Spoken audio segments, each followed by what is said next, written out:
I received an email from the International Conference of Police Chaplains. It was a general email, and I kind of ignored it. Hey, we're putting this team together to go to Israel. I really wasn't feeling it, but at the time, I just wasn't. I didn't feel the calling to go, and certain things happened for me and my wife to make the decision. Like, yeah, God's calling me, right? And I'll share that. But the verse that came to my mind to start this was 1 Corinthians 16:9. It says, "For a great and effective door has opened to me, and there are many adversaries." Right? Because we're in the middle of God's will, you're going to have adversaries. And that's a sign that you're doing God's will, that you're in the business of advancing God's kingdom. Right? Because if the enemy's not coming and poking you and messing with you, it's time to get busy. It's time to start getting busy and engaging in advancing his kingdom. Right? I work at Salem Hospital, and some of you guys know that I work there at Salem Hospital full time. And I was talking to this young man that's having a hard time. This young man is getting poked left and right. But I hear that the Lord's using him greatly in our youth, in our college and career. And I was talking to him. He's just so broken. And one thing that I told him?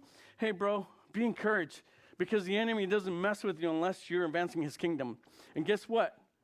Do you realize that those challenges, that the enemy coming against us, is a promise from Jesus? Because he said, right, in this world you'll have trials, tribulations, right? Amen. So that's a fulfillment of prophecy. And his eyes lit up like, oh, whoa, like, yeah, because he told us that, right? So many adversaries were present. Myself being one, I didn't want to go.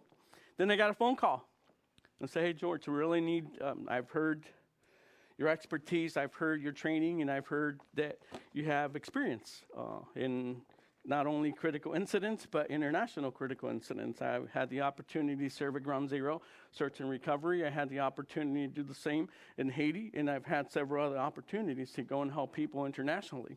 So I have a little bit of experience, and he goes, just pray about it. And I'm like, okay, I'll pray about it. And I began praying about it. I called my mentor, Dean, which was my team leader for Ground Zero on the first tour that I went, first mission trip that I went to New York City.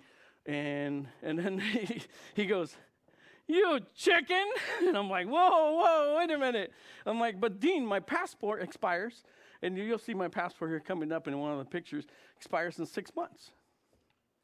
So it's going to, I can't go, because if you commit on a trip like this, you at least have to have 6 months on your passport. So I'm like, there's my passport. See, there's proof. We can't go, right? And so then he goes, just send it in. Look into it, send it in, and see what happens, right? So I'll finish that story here when we get to it. But I'm going to have Freddie, can you start us off by reading Psalm 122, please?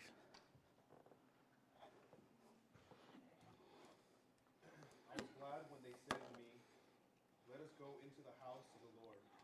Our feet have been standing within your gates, O Jerusalem. Jerusalem is built as a city that is compact together, where the tribes go up, the tribes of the Lord, to the testimony of Israel, to give thanks to the name of the Lord. For thrones are set there for judgment, and the thrones of the house of David. Pray for the peace of Jerusalem. May they prosper who love you. Peace be within your walls, prosperity within your palaces. For the sake of my brethren and my companions, I will now say, peace be within you. Because of the house of the Lord our God, I will seek your good. I was glad when they said unto me, right? That's so good. So when I had the conversation with Harold on the phone, I gave him my word, says I'm going to pray about it. And at that point, I have a group of individuals that I know pray for me on a daily basis. I said, hey, this is my prayer request. So if you see there, we all know this verse, right? But how to apply it into our lives. And when I requested earnestly to seek the Lord, because the harvest is plentiful, right? To send out laborers. And I said, hey, is it me that you want to send out? And people started praying, and the Lord started working. And the Lord started to give me confirmation that I was supposed to go. Still, who signs up? I'm going to go to a war zone. Let's go. I'm happy about this, and I'm glad about this, right? No, not many. And I could be honest with you, I think, that I didn't feel like going into a war zone or going up and thinking about rockets and bombs and all that stuff. I'm not a military guy, and I've never had any experience with war. My brother has, and he has shared a couple things as he has struggled to recover from that. But I've never have served there. So I'm like, okay, Lord, if you want me to come, then okay, I will consider it. I will consider it. So, let's see if this works here. And he called to him his 23 of us went. 23 of us that signed up. Out of all the United States, we found 23 that were willing to answer his call. And then he gave them authority. He gave us authority. And I'll get into that in a little bit. And you'll see how his authority was shown there in Israel while we were there. And remember, last time I came, we talked about the burning bush, right? And we talked about the place where we stand is holy ground, correct? You guys remember that? How are you guys been applying that? Because everywhere we go, right, the place where we stand and our feet are is holy. Right now where you are is holy. When you are in your home, it's holy. When you are at your work, that place is holy because God said so. And he has given us that authority and to walk in that authority. So, kind of interesting here, and heal every disease and every affliction. And I want you to think affliction and let it stay in your mind as I go through this PowerPoint because it's going to be important. Because the Israeli people, the Palestinian people, even Muslim people, and Christians that live in Israel have a lot of affliction. A lot. And Psalms 122. I wasn't glad in the beginning. I wasn't glad. Like I said, my passport was getting ready to expire. I kind of used that as an excuse to be able to say, I really don't want to go. I'm not a soldier, right?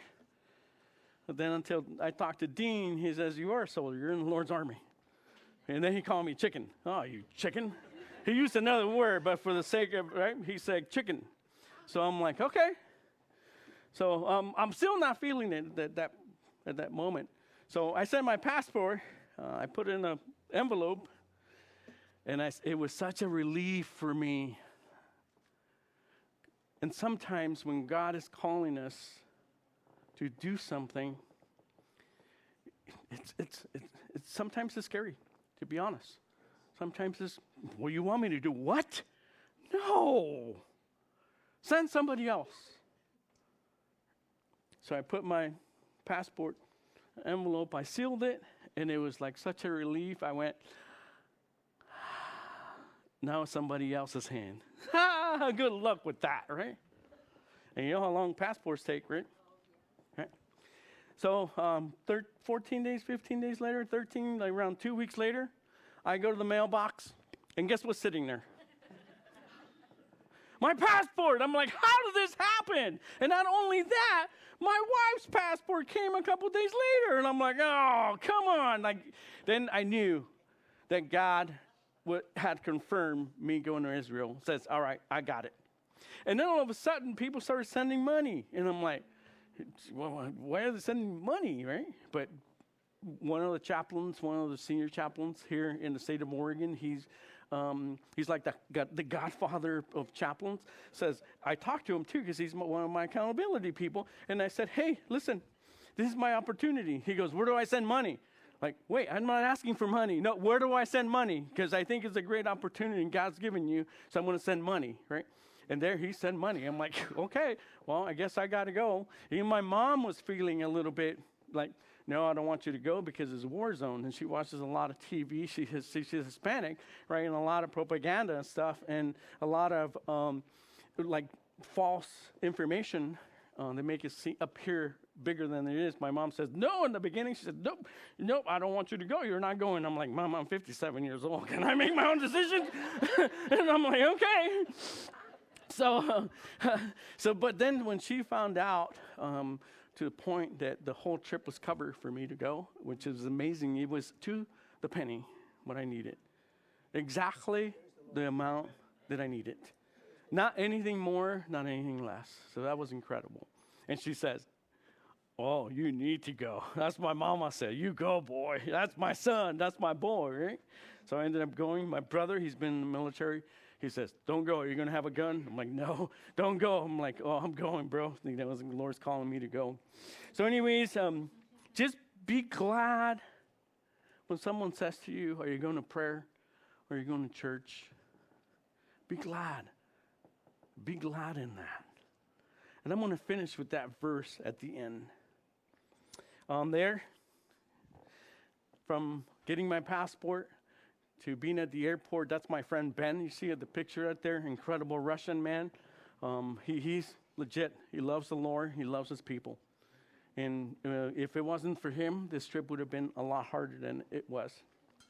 So, and then a good friend of mine, she prays for me all the time, and she loves my wife and my family. Sent me this verse when I put that picture. People were following me. People were following me on WhatsApp, and I created a group. And I changed the words a little bit. It says, our feet are standing within your gates, O Jerusalem. And you see the difference there. Now I'm happy. Now I'm here. Now I'm excited. And look at our, like, whoa, we're here, man. Yeah, do you believe we're here in Israel? It was an incredible experience just to get off the plane and say, wow, I am here. This has been on my bucket list. Who doesn't want to go to Israel, right? Who doesn't? Oh, who doesn't want to go to Israel? So, I do want you do want to go? Let's go. We're going. So Psalms 122, verse 3 to 5 says, Jerusalem is built a city that is compact together, right? And you can see that there. It's divided in 4 quarters, right? If those of you who have been there, you know there's a Muslim quarter, Christian quarter, Armenian quarter, and Jewish quarter, right? And it's kind of like weird when you see signs like the one on the right. If you read it for yourself, can you imagine what would happen if that sign was placed here, Independence, saying, this road leads to so-and-so and so-and-so. The entrance for Hispanics is totally prohibited. Or you insert other things in there. That's hard. That's a hard sign. But that's the reality of the people that live there. We went to Shabbat Friday to the Western Wall. And we were able to do some cool things there. I don't have any pictures because we weren't supposed to take pictures, and we honor that. When we went to the Nazet to meet with the Israeli parliament, they gave us pretty clear directions and said, this is what you're going to do. This is what we're asking you to do. And when we tell you do not take off your phone, don't take out your phone to take pictures. If you do that, you will spend the rest of the trip in your hotel room. You will no longer participate. So they were pretty clear. In some areas, I don't have any pictures, but I have the experience and I was able to experience it live. Do I wish I had pictures to show you? Yes. But when we were like in Gaza area and stuff, we were not allowed to take pictures of the things that we saw. Okay, so 1 Samuel 2:30 says, therefore the Lord, the God of Israel, said, I promise that your branch of the tribes of Levi will always be my priests. But I will honor those who honor me, and I will despise those who think lightly of me. Honor the Lord with everything that you have, and he's going to give you opportunities. Here, he gave me an opportunity that not really many people get to experience. I was invited to go to the Nazet, which is the parliament for Israel. They make the laws of Israel. These are important people.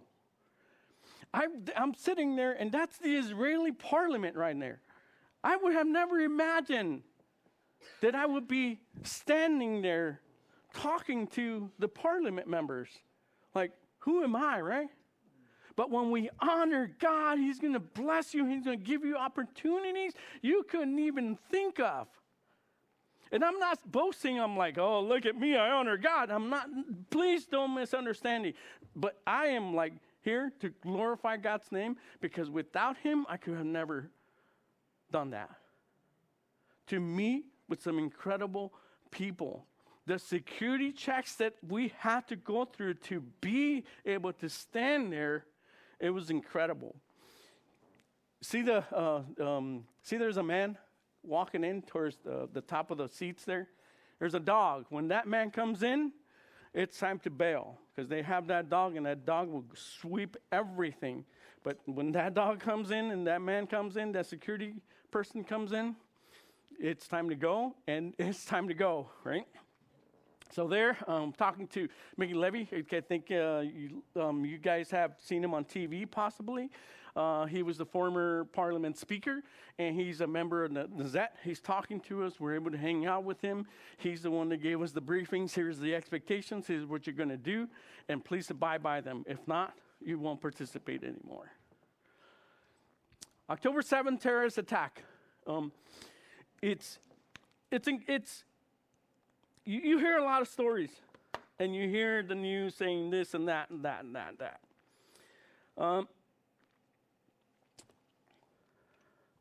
Here we're at Escalante Police Station briefings, and I'm going to go through a couple of slides of what happened and how many lives were lost and how many hostages were taken, how many rockets came into Israel. So I've kept it pretty clean to be able, because I knew our kiddos were going to be here. So one thing that happened here, see, we're pretty close to Gaza, right? That's the last kind of like picture that I was able to take of my location. We came in towards the middle also, and then we went in a little bit into Gaza and stuff, and I could not record because it was not allowed. So the thing about it, this here you see on this slide, the invasion area, it equals, and it's probably bigger than Gaza territory, if you can see the difference there, right? And this is the first 50 hours of battle. Here, you see there was entry from all kinds of places. Entry from the sea, from the air, and land entry. And you see all the entry points. Over 100 entry points of the attack and the invasion that happened with Israel. Here we see the number of terrorists that entered, 3,000 penetrating all at the same time. It wasn't like, okay, let's send one, let's send two. It was an invasion. 3,889 rockets were fired in 24 hours. And you see by day up to the 23rd how many rockets are fired into Israel. It is a lot. Right. So when I say affliction, just keep that word in mind. Here we see all the little red things. I think you know what that is. So those are areas where a lot of civilians lost their lives. And I have some numbers here coming up. Can you imagine this? 24,000. Not in a month, not in a year. 24,000 911 calls on October 7th. That's how many people were in distress. That's how many people were in trouble. That is a lot of phone calls. I work with Willamette Dispatch Center, and that is a lot of calls on a 24-hour. 1,400 civilians lost their lives, 5,431 were wounded, 239 were taken hostage. Out of that, about 119, 120, and I don't know the exact number, are still hostage. 59 policemen and women were lost in the line of duty defending. I don't know if you know, but the Israeli National Police is the defense force also, and they become soldiers when there's an invasion. And it'll be the same thing if someone will come and try to take over Salem. The police will be the first frontline people. The number now is 61 didn't make it at the hospital. He was severely wounded, and now it's up to 60. And 32 of those officers serve on the southern district, which is towards the bottom of Israel. Here we see the result of all the cars that were either destroyed by rockets, bombs, and rockets and RPGs. See, I've told you I'm not a military guy. Right here, the white pickups.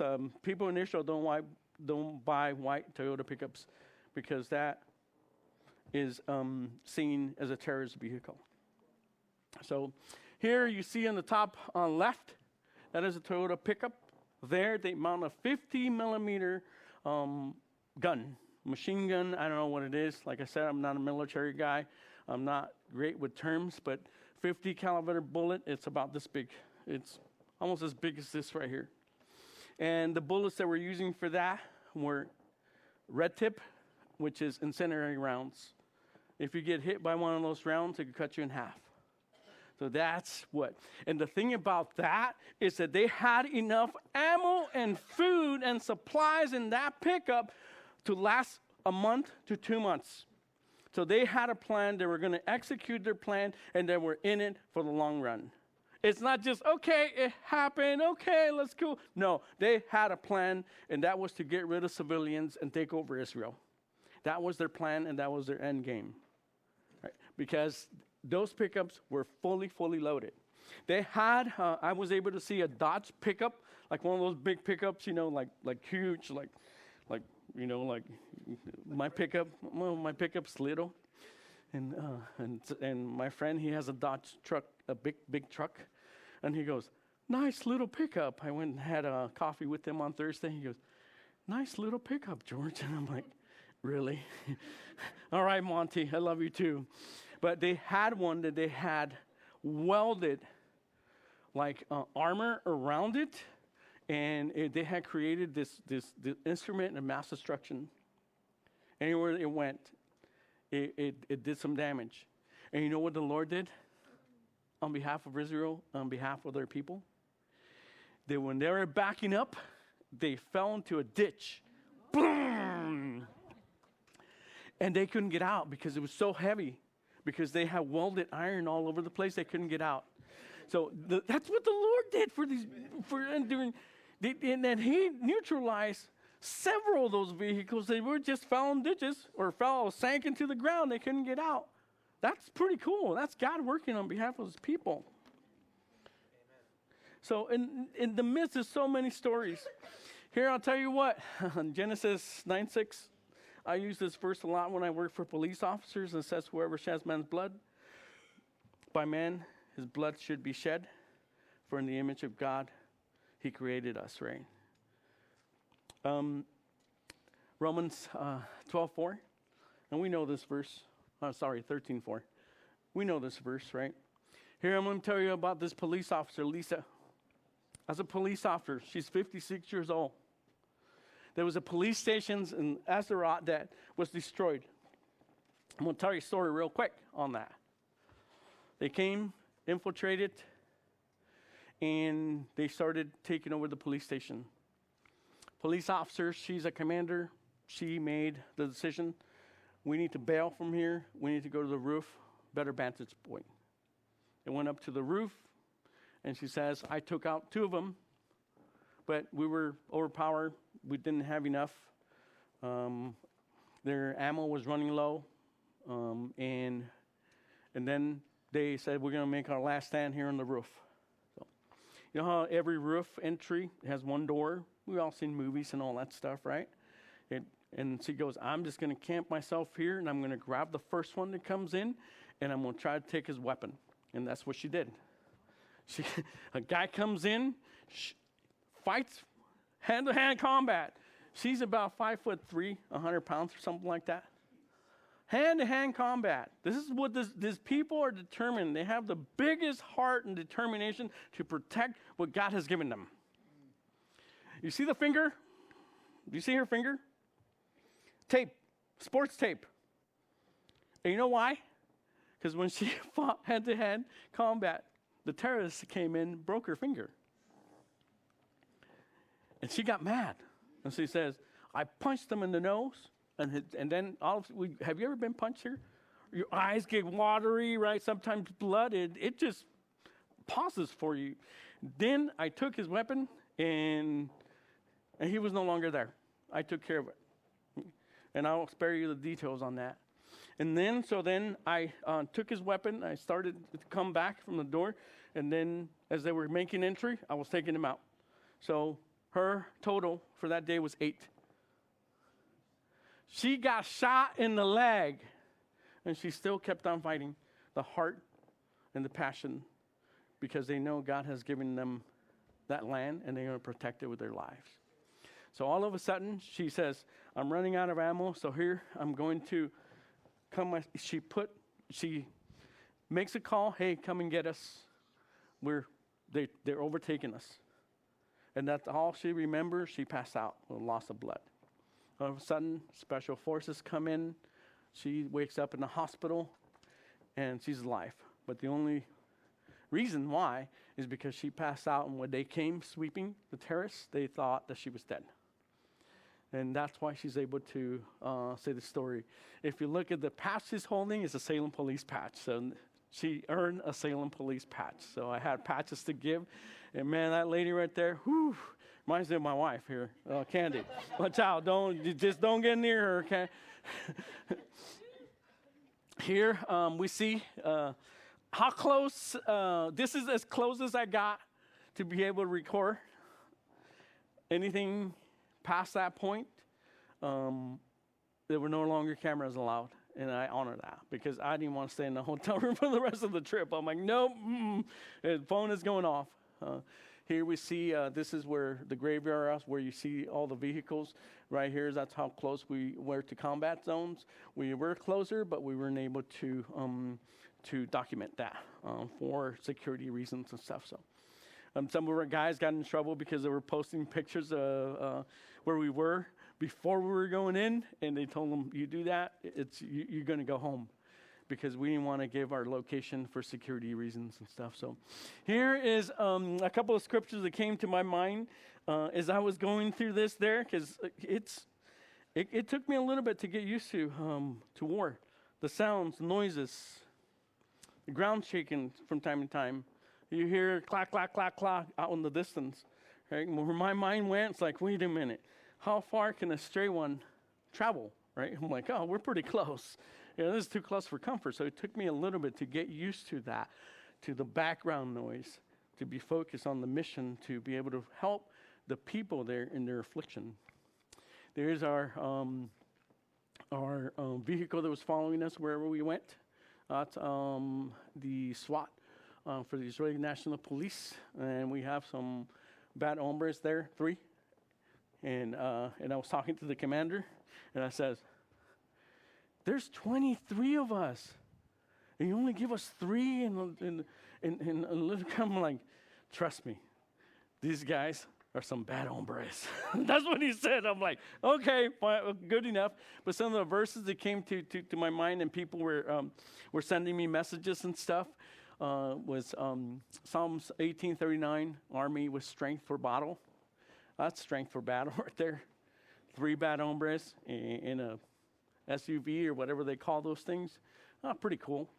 Proverbs 21:31, deliverance is from the Lord. Psalms 145:20, where it says, the Lord preserves all who love him. All the wicked he will destroy. That was cool. Someone sent me that verse. I'm like, let's go. Yeah, but still I could hear noises, right? And then Psalms 91:11. Psalms 91:11, when you're going through a hard time, read the whole thing. And when you're done reading Psalms 91, read it again. And read it one more time whenever you're going through challenges. That's a good psalm. Read it. He gives his angels charge over us, and we had 3 angels that were camped, and they were following us everywhere we went. That was so cool. I've never experienced that, but I felt really important, like, ooh, I'm a dignitary.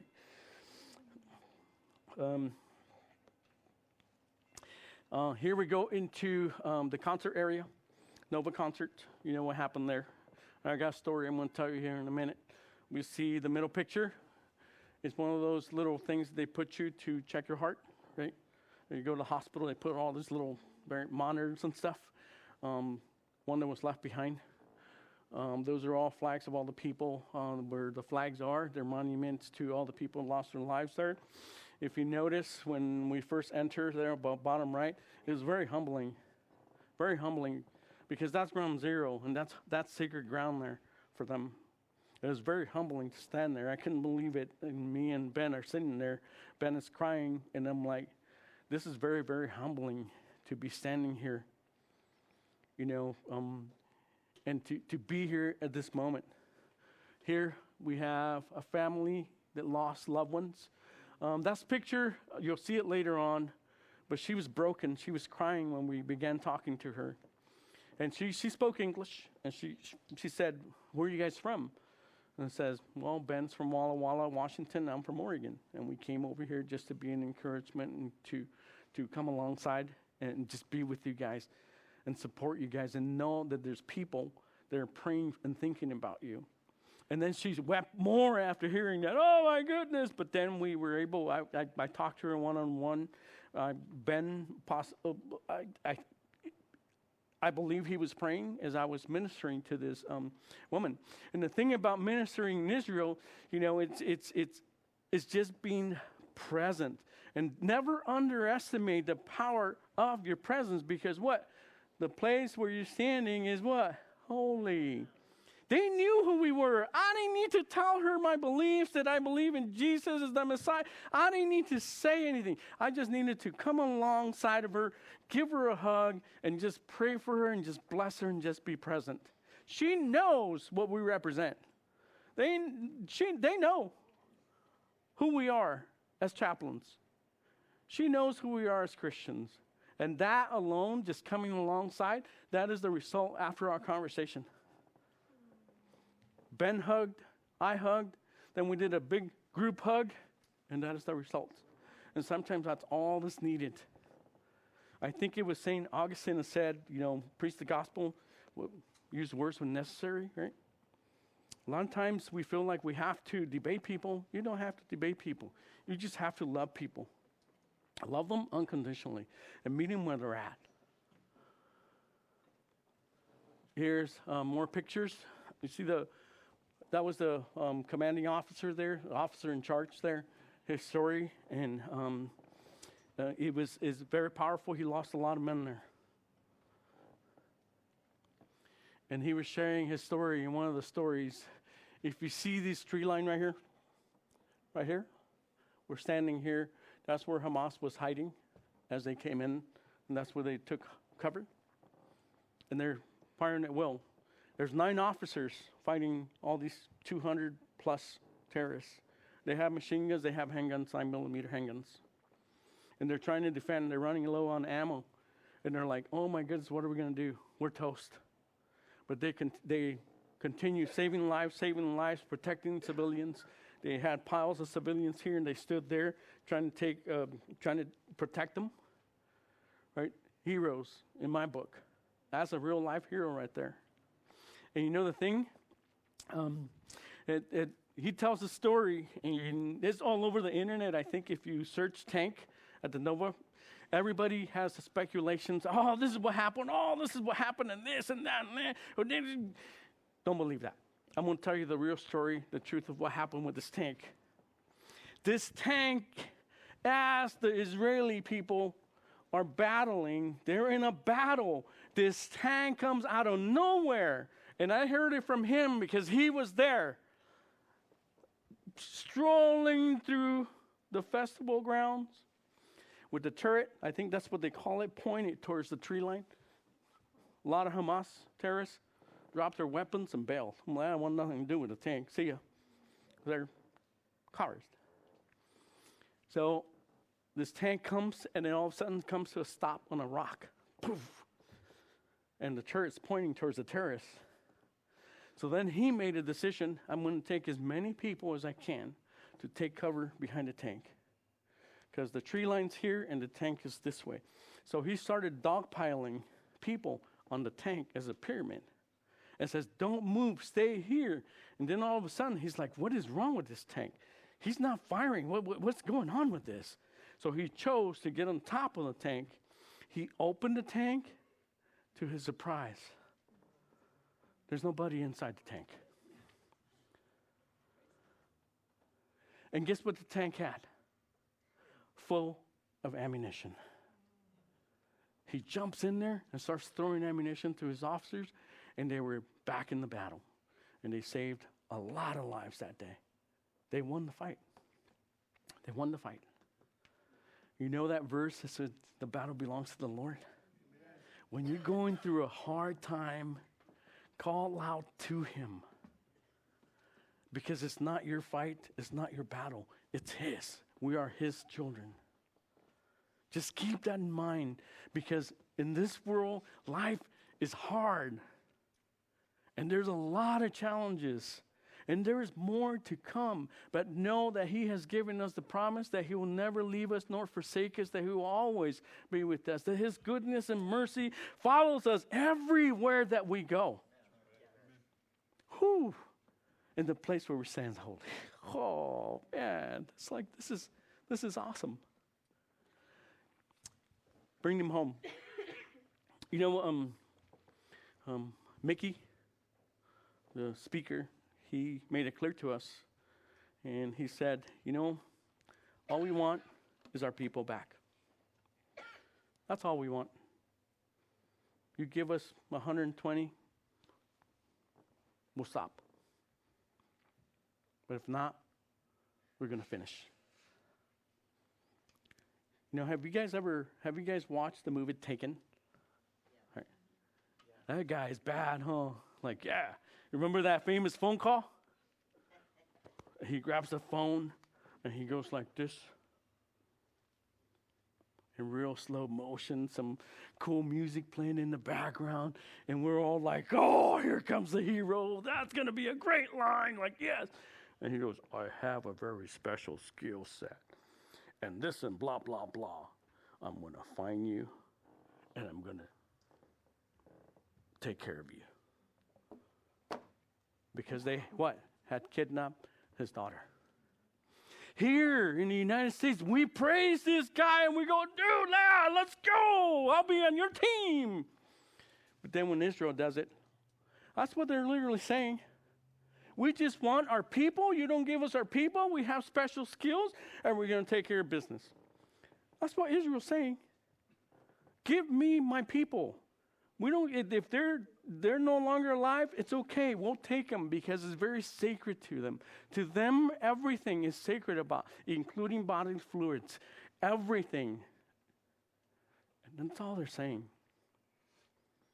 And here, the world is like saying, oh, stop what you're doing. But if you were a parent and your kid was hostage, would you stop? Or would you'll give your life to get your kid back, wouldn't you? Yeah. Right? If we're honest with each other. I'm not a bad guy that I'm going to make a call. I got a special set of skills, right? No, I'll call my people to pray for me because I don't have the ability to go and do something like that. Here, the Israeli parliament is every person is accounted for. They know who they are. That's what I love about being there. They track their citizens very well. They know the name, they know who they are, they know the families. Here is the Tel Aviv hostage square. We're able to talk to some of the families there.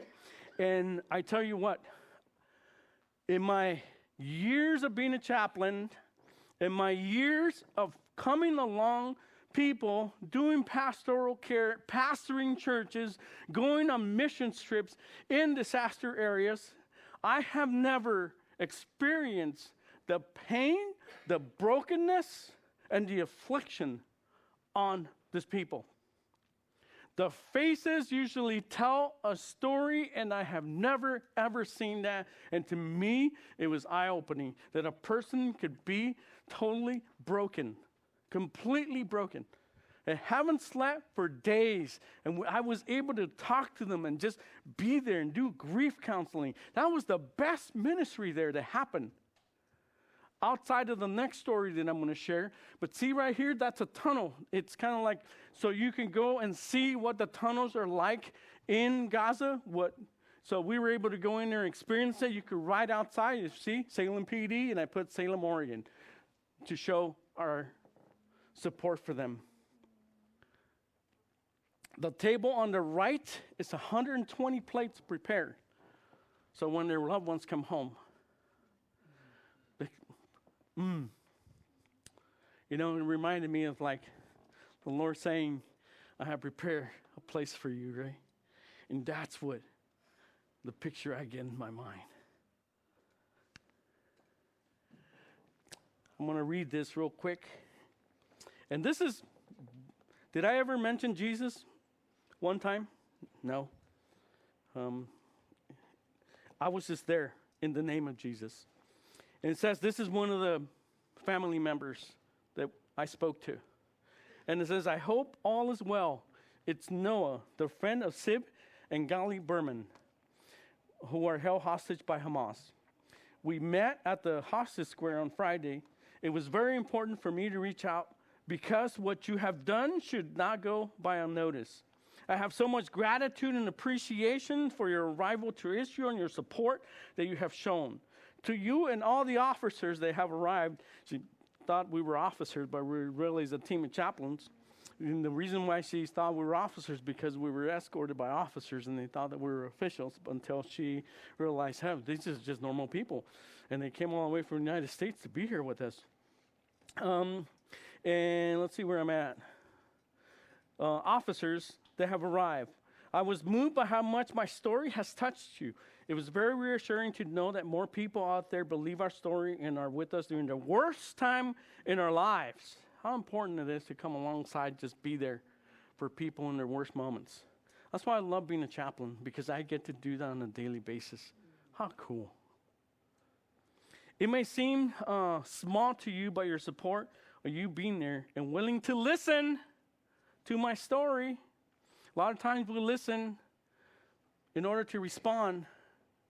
Church, as believers, we need to listen with the purpose to understand. So powerful, so meaningful to people. It's to my story, it's absolutely everything. And that's what we currently need. For the world to recognize our story and be on our side, and our one and only desire to get our loved ones back home. That's all they want. I want my brother. I want my cousin. I want my auntie. I want my mom, my dad back. I want my brother back. And that's the only thing that matters to us right now. They are determined. They are in it for the long run. Thank you once again. I hope that soon I'll be able to send you a picture of myself with Sib and Gali back home. I will forever remember your gesture. I will forever remember your gesture. In times like this, where hope is something that is very hard to hold on to, these acts of kindness from people who are completely stranger to us brings us back to that hope. That's what happens when we come alongside people in their worst times, just to be present and just to give them a hug. Sometimes I totally believe that they don't need a preacher come at that time. They just need someone. They need a human being that will instill hope. And everywhere we go, we take the name of Jesus, right? And they know, people sense it. They will know. Because Jesus says they will know that you're my disciples by the way you love each other, by the way you love people too, right? Here, I'll bring honor to whoever honors me. Remember that verse I used earlier? Here we go to this blue and white painting. Here you see a cistern, one of the biggest cisterns there in the old city of Jerusalem. So we're walking around, and we see this man, and he goes, "Shalom," right? Because that's the greeting there. We go, "Shalom." And we're looking at the cistern, and he goes, "That's the biggest cistern in Israel. It's this and that and that." So then we're like, "Oh." And then he goes, "What are you guys doing here?" They were like, "We are here to encourage, support, and just be here with you guys. And this is what we're doing." And he was like, "No way, are you serious?" Because there's no Americans here right now. He goes, "Come into my shop, I bless you." And we're like, okay, he's going to show us, he's going to do a painting or whatever. Then he takes us into his shop and says, "Because of what you're doing for our people, instilling hope, and coming alongside to encourage them, you could take any of my pictures." And there's like 20 of us. See, everybody's walking around, everybody's picking their pictures, and he gave me those 2 pictures. And I took 2 more pictures because he said, "You like, you take. I'm going to bless you." And he gave us a lot of photos to take home that he has personally drawn. An artist there in Israel gave a lot of his shop away that day because he was so grateful that we were there to support his people. The importance of coming along people in their worst times. Here, famous people I met. Huh? How many times can you say you hung out with the Pope, huh? Huh? What's up with that? Yeah, huh? Yeah. Here, we see, we're in Capernaum there, and I was able to share with him, a rabbi, over 25 years, rabbi. I was able to share with them, and they were check this out, they were very honorable and respectful conversations. They were shared their issues that they had with Jesus being the Messiah. Did I ever tell them you need to repent? Blah, blah, blah, blah, blah. No. Then I said, "Hey, those are good points. And this is why I believe that Jesus is the Messiah and stuff." And it was very respectful and so powerful. They were listening to me. Most of the time, they don't listen to a Christian. Like, "Nope, I'm not going to talk to you." But we had conversations. And it was very respectable. It wasn't a debate. It was just a plain old simple conversations between 2 men. And you know the last thing that I said to them? I said, "Rabbi, I love you. I'm glad I met you." And I would hug them, and I said, "For your sake, I hope that I'm wrong. And I hope that rings in their head from here to eternity. And I hope that rings in there. And the Lord uses the Holy Spirit to remind them of that." Did I have a debate? Did I tell them, "No, you're wrong, this and that and that"? No. Because I was here to just bless them. And just sometimes that's all it takes to have a conversation with somebody. They know who you are. Trust me, they know who you are. They know who you represent.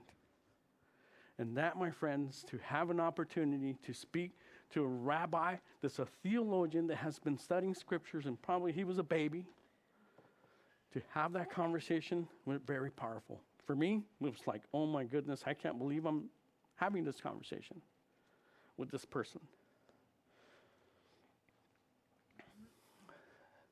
Isaiah 41, comfort, yes. And this is God talking.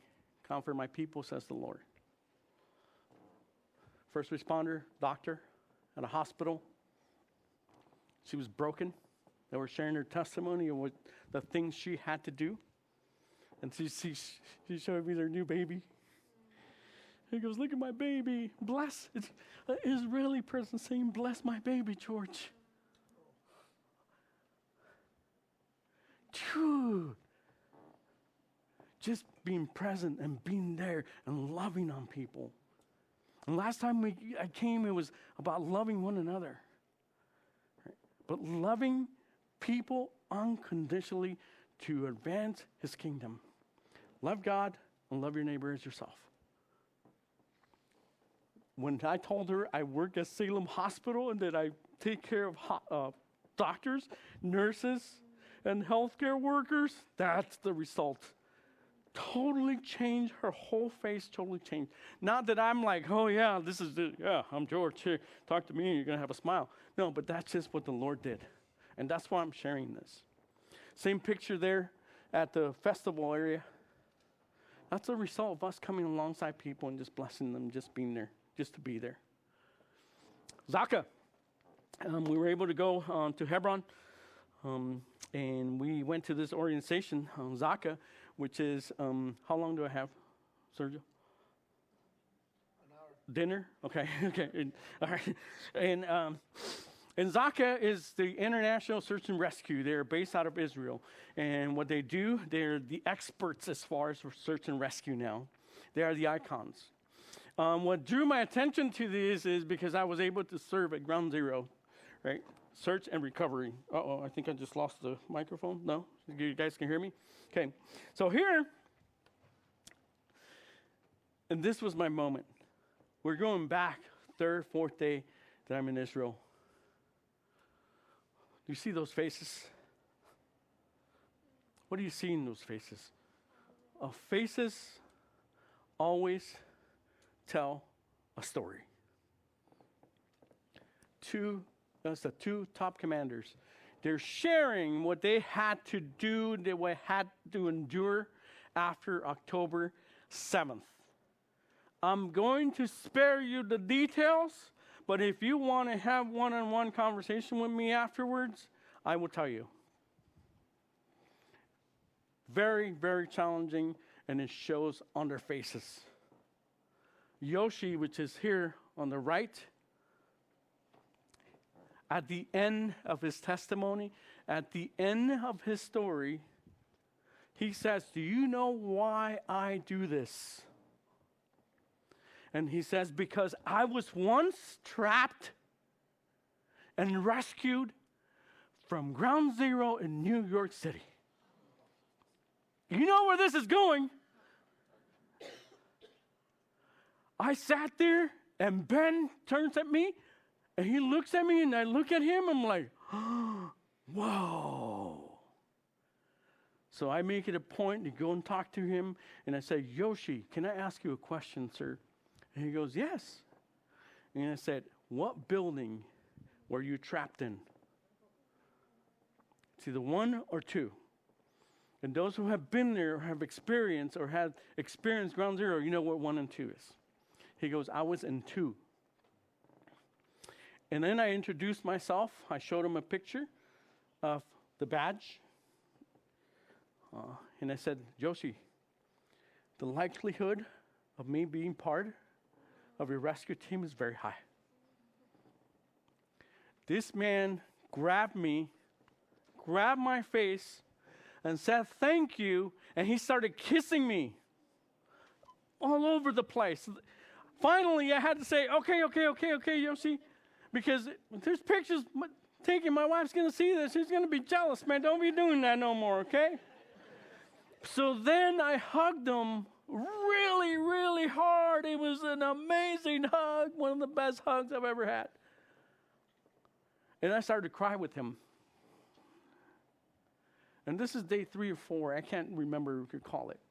And the results of you just being present in the midst of chaos, in people's worst days, that's after. After I hugged them and after there was a connection made, here is where we hug for the first time. Here's me introducing myself. That is after. And even his commander, look at the difference. And sometimes that's all we need to come alongside people, give them a hug, listen to a story, validate that, and bless them. They know who you are. They knew who I was. As a chaplain, a Christian chaplain that loves Jesus Christ and believes Jesus Christ is the Messiah, the God's Son. They don't believe that, right?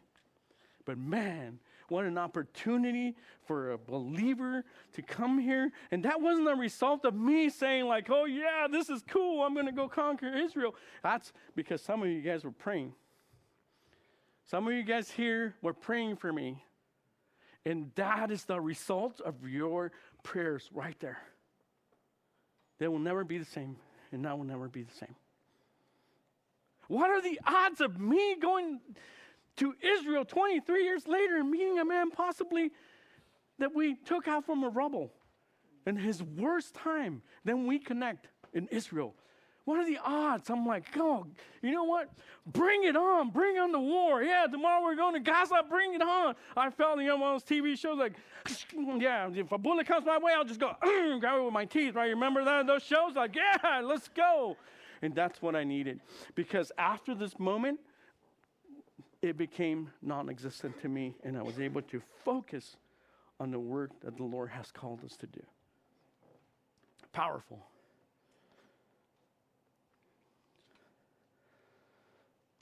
The next one is you and all the people who pray for me.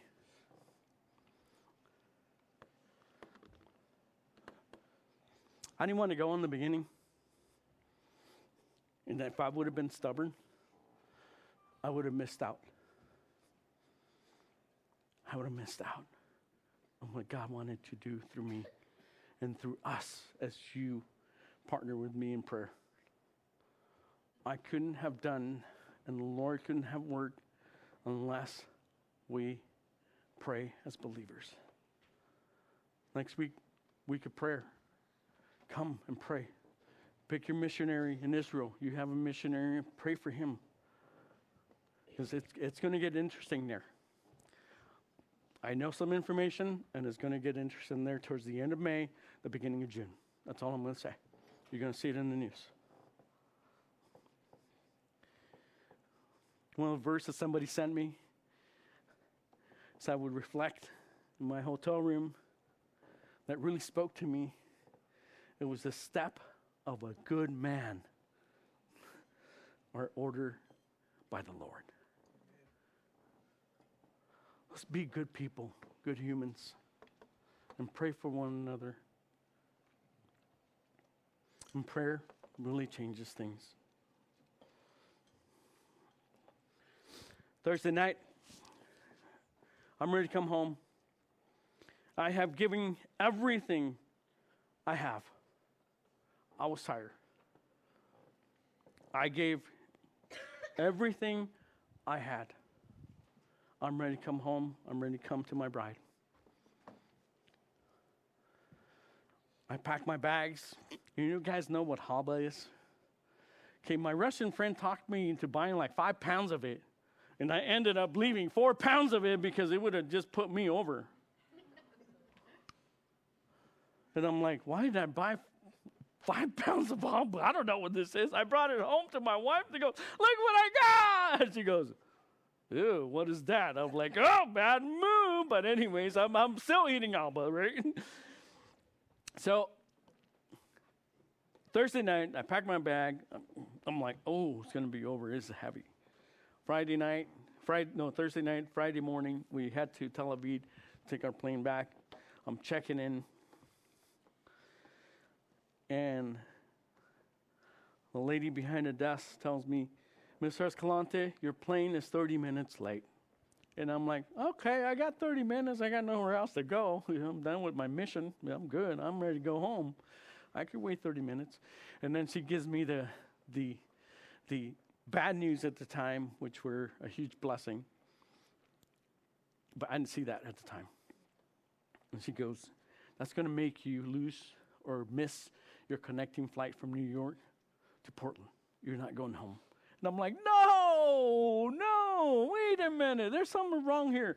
And I said, can you please find me a way to get home? Because I want to go home. I want to go home, right, to my wife. I want to go home because there's no place like home.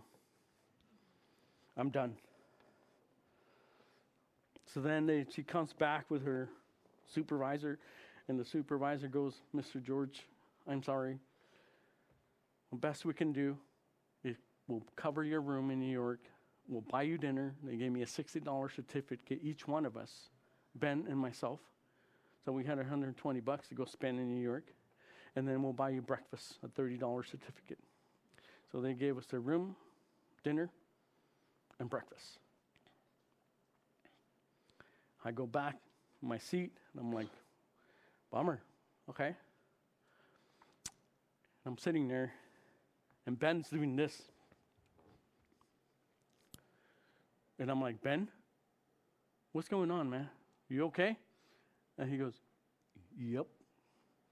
And I'm like, no, you don't look okay. And then he goes, well, that's all my fault. And I said, what do you mean it's your fault? What did you do? I was not happy. I'm like, dude, what did you do? He goes, well, I'm like, just tell me. And then he goes, last night after I packed my bag, I got on my knees and I said, Lord, if you have anything else for us to do, we're here to serve you. I'm like, no, man, don't pray like that for me. Pray like that for you. I want to go home. Come on. And he goes, well, it's God's will. I'm like, and I'm just sitting there like, okay, it's your will, Lord. Okay. And then, okay, it's going to be okay. We end up in New York City. I think some of you guys see where this is going. We get off the plane, and I was messing with him. I go, when I get out this plane, I'm going to kiss the ground. And then he goes, no, don't embarrass me like that. Well, you prayed, so I'm going to kiss the You can't kiss the ground. You got a tarmac, right? And then you get on these little... So anyways, I didn't kiss the ground, by the way. We get out. We go get our luggage. We have to go through customs. And then we sit there, train this way, rental car this way. He looks at me and he goes, and I'm like, okay. We go directly to go rent a car, put our luggage in the back, and we head to Ground Zero. I have not been back there since 2001. I didn't want to go there alone. And my friend Ben was able to pray that the Lord would give me that blessing. I wanted to go with my wife, but that the Lord had other plans. I remember that the steps of the righteous of a good man are ordered by God. So here I'm doing reflection. He will give me time to just think about it, right? I felt I have learned to be able to regulate when I'm experiencing stress or my body's going into distress. I could kind of like regulate that back through some practices that I have learned. And I felt sometimes tingling, like, oh, wait a minute, hang on. Let me ground myself. Let me look at 5 things that I could see, 5 things that I could smell, and 5 things that I can touch, and ground myself to come back to a good place. Remember that he prayed, if you have anything else to do for us to do, we're here. Well, I'm in the United States now, right? So I was able to share the gospel with all these people. I'm not a Billy Graham by no means, so I didn't have anybody, yes, I'll raise my hand, I want Jesus, yeah. But my conversation, I had this young man here on the right. That was my first conversation. I said, hey, how long have you been here volunteering? Since the museum opened. And I'm like, okay, so tell me why you do that. Well, I do this because I was here in Long Island when it happened. It was so powerful. I still remember. And I was able to let him talk a little bit. And I asked him questions. I did some active listening with him. And then I said, can I tell you my God story? Are you okay if I share my God story with you? And he goes, yeah, because now I got their attention. Now I got their report. I got a good report, and I have influence over this person. So I'm like, I just came back from Israel. And let me tell you, I met a man that was trapped here. And I showed him hey, I was here. And they go, welcome home. No, this is not my home. Oregon's home. My wife is waiting for me. I'm not staying here. But anyways, And I was able to share the gospel to all these people, including a police officer. And they all asked me one question: have you recovered from it? And I said, yes, I have fully recovered. And I have fully experienced healing. You know why? Because I received Jesus Christ as my personal Lord and Savior. And where are you at with that? And this is, but I was able to share the gospel to all these people. And my prayer is that the Lord will continue to bring somebody to water the seeds that were planted deeply in this people. I have no doubt that these people will give their lives over to Jesus Christ one day because of the testimony of his word, the testimony of his word, of his work that he did through us. They were crying after telling the story. The miracle that God will use someone like me. In the beginning, I wanted nothing to do with this. And to go one full turnaround, to have me meet Yoshi and take me back to that place, I can't even describe into words. But that's our God. He does things that just blows your mind, and it's hard to describe sometimes. The reason why I put that there, a picture, we went to Hebron police station, and that's the picture they had, and it reminded me of the picture you have here, and that's for you, Pastor Sergio. That's for you, because I know your love that you have for Israel and Jerusalem, and I love it. Psalms 122, 6 through 9, and it says, pray for the peace of Jerusalem. Check this out. May they prosper who love you. Wow. And can I repeat that? May they prosper who love you. Peace be within your walls. Prosperity within your palaces. For the sake of my brethren and companions, I will now say, peace be within you. Because of the house of the Lord our God, I will seek your goodness.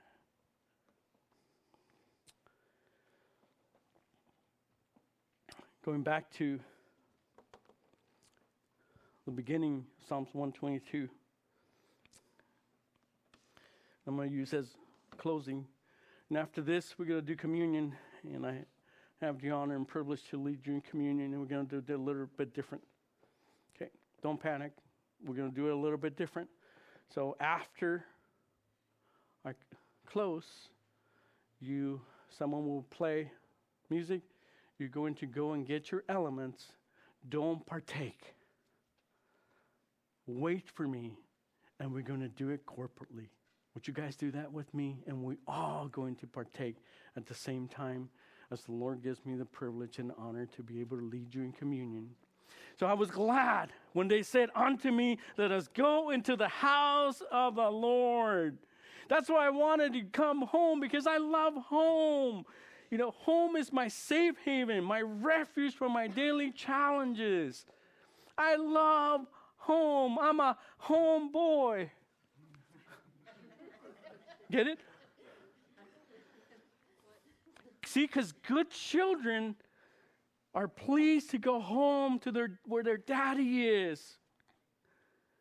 And glad to hear that his brothers and sisters are going there.